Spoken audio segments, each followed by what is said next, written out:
नमस्कार दोस्तों आज यूपीएसआई और एसएससी जीडी खासकर यूपीएसआई वालों के लिए बहुत ही बड़ा टेस्ट है ये।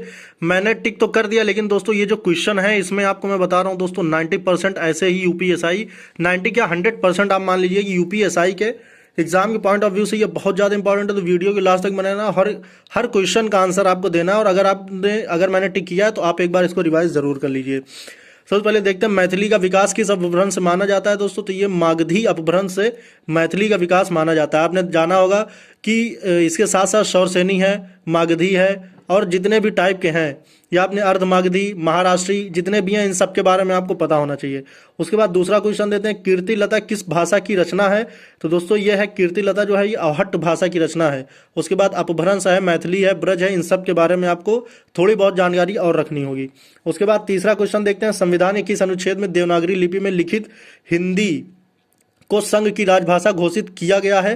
तो दोस्तों ये है अनुच्छेद 343 यानी 343 से। चौथा क्वेश्चन देखते हैं, आदिकाल में किस कवि ने अवहट्ट भाषा में रचना की है। तो दोस्तों ये हैं अब्दुल रहमान।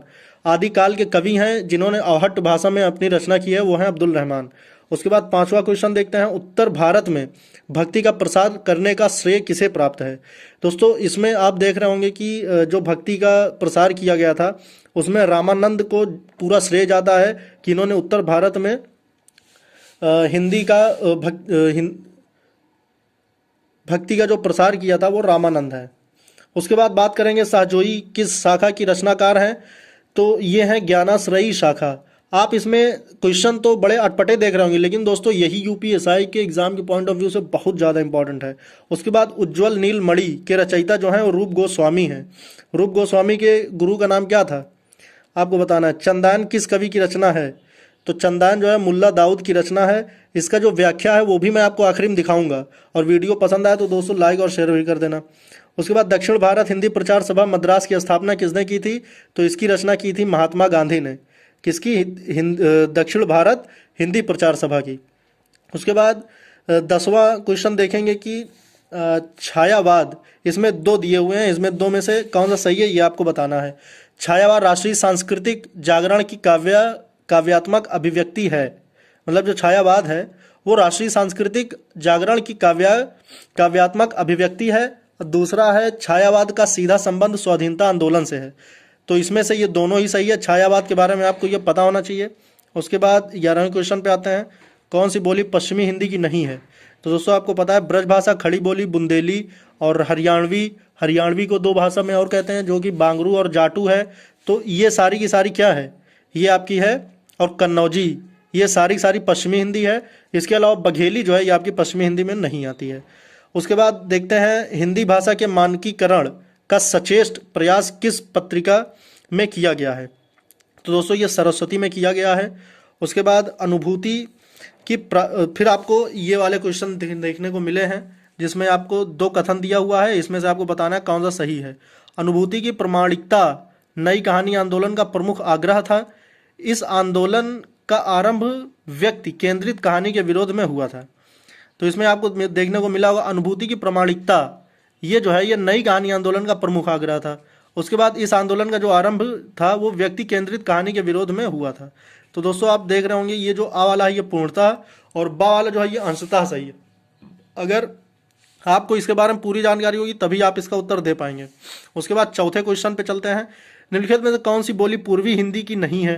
तो दोस्तों आपने देखा अवधी, बघेली, छत्तीसगढ़ी, ये तो सारी पूर्वी हिंदी में आती है, लेकिन जो मालवी है ये आपकी पूर्वी हिंदी में नहीं आती है। उसके बाद फिर आपको कथनी क्वेश्चन दिया है कि कल्पना जो है वो पत्रिका का प्रकाशन किस नगर से होता था। जो कल्पना पत्रिका थी इसका प्रकाशन किस नगर से होता था। तो आप यहाँ पे देख सकते हैं इसका सही उत्तर क्या है। इसका सही उत्तर है हैदराबाद।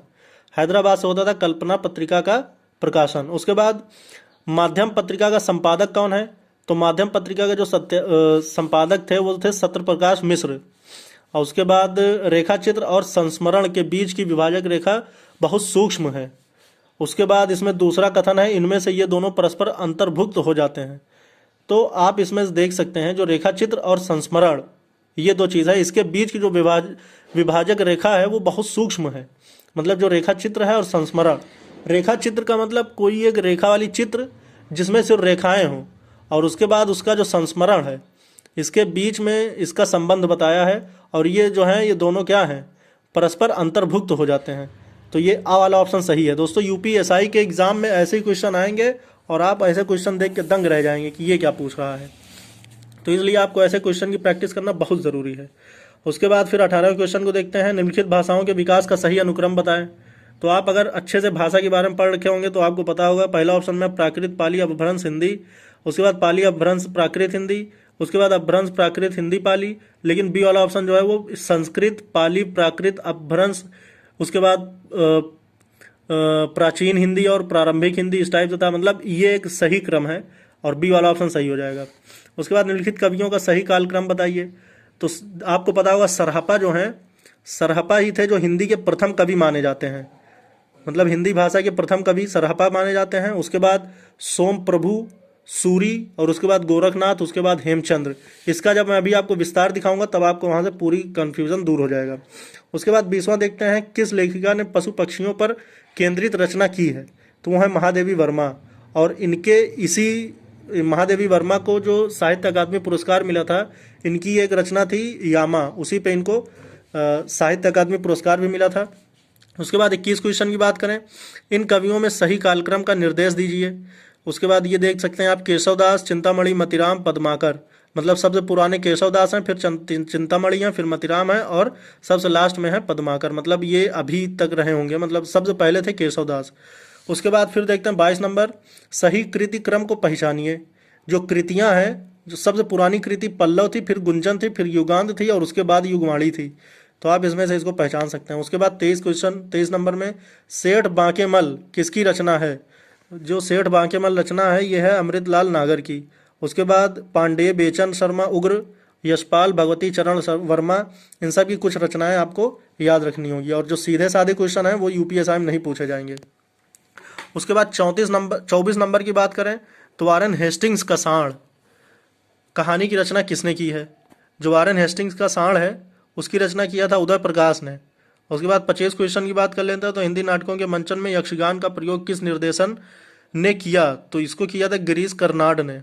उसके बाद 26 नंबर की बात करें तो, नील परिधान का बीज सुकुमार, खिला मृदुल अधखुला, अंग खिला हो ज्यों बिजली का फूल, मेघ बन बीच गुलाब रंग।